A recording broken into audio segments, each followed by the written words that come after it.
Hi, my name's Hannah. I'm 22 years old. For work, I'm a statistician and I've been training for 3 years.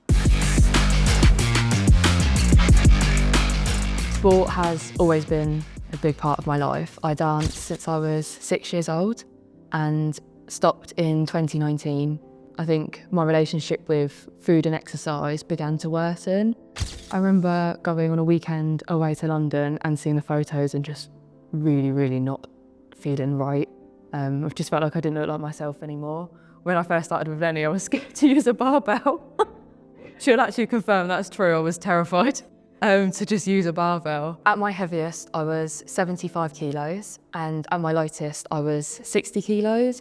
And now I like to be between 62 and 64 because it's where I feel most comfortable in the gym. It's where I perform the best. It's where my clothes fit nicely and I can easily maintain it. I started running beginning of this year and it was probably one of my high points because at the beginning of the year, my 5K PB was 33 minutes.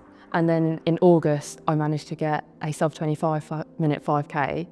So I was really proud of that. But one of my low points in that journey was picking up an ankle injury.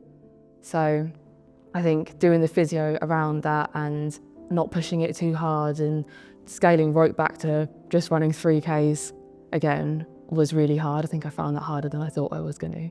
I think what made me realise I was ready to make a physical change was that I just thought I'd be able to move a little bit better if I lost some of the weight. So I found a lot of the bodyweight exercises to be quite difficult, like push-ups or burpees. I couldn't even do one full push-up at the end of that year. I think I'm 100% performance-based focused now. And my body composition is just a byproduct of that. I don't ever think, I'm training to look a certain way. Every week I'll plan out exactly what I'm eating throughout the whole week. It just means when you go shopping, you're not guessing. I'll meal prep overnight oats for breakfast because it's just like no faff.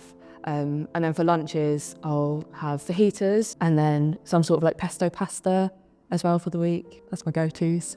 My future goals are to compete at Athex in June with Lenny. I'd like 95 kilos for back squat. I hope that's a nod, okay. In the future, I'd also like to compete in a high rocks. So with my ankle, building up from that 3 to the 8 will be a really big achievement.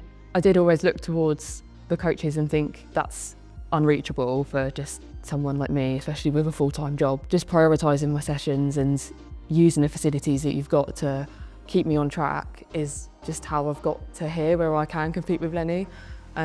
Still put Lenny on a pedestal, of course I do. And she's going to carry the team. But it's a privilege to be partnered with her next year. I'm excited. I've worked really hard on deadlifting since signing up for Athex last year. And I've not tested my 1 rep max in 2 years. So sort of post weight loss. So I'd really like to try and beat that and hopefully get double body weight. I think it's doable. Where I enjoy the sessions now, I don't rely on motivation to get myself into the gym because I look forward to them. Whether that's, even if it's not looking forward to actually working out and just seeing the community and having a chat, which I do a lot in sessions. But yeah, I just enjoy being here. So I don't really rely on the motivation to get me here anymore. I would say to my younger self that it's possible, just put your mind to it. You can do more than what you think you can.